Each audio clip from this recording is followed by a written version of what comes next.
আজকে শেষবারের মতো একটা কথা বলি, যদি আমাকে ছাড়া আপনি ভালো থাকতে পারেন তাহলে আমি আপনার ভালো থাকা নষ্ট করতে চাই না।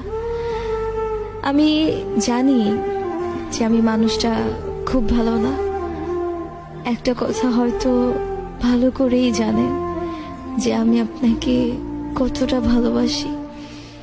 কোনোদিনও ভাবিনি যে আপনি এইভাবে আমাকে পর করে দিবেন। আমি তো আপনার থেকে কিছুই চাইনি, শুধু চেয়েছি আপনার ভালোবাসা। এত কিছুর পরেও যদি আপনার আমাকে ভালো না লাগায় তাহলে আর কিছু করার নেই, কিছু বলারও নেই। আর লাগবে কিভাবে আপনি অন্য কারো জানা সত্ত্বেও যে আমি আপনাকে চাইছি। অবশেষে একটা কথাই বলবো, অনেক কষ্ট হবে আপনাকে ছাড়া থাকতে, কারণ অনেক বেশি ভালোবাসি আপনাকে। মন চাইলে ফিরে আসেন, আমি সারা জীবন অপেক্ষায় থাকবো আপনার।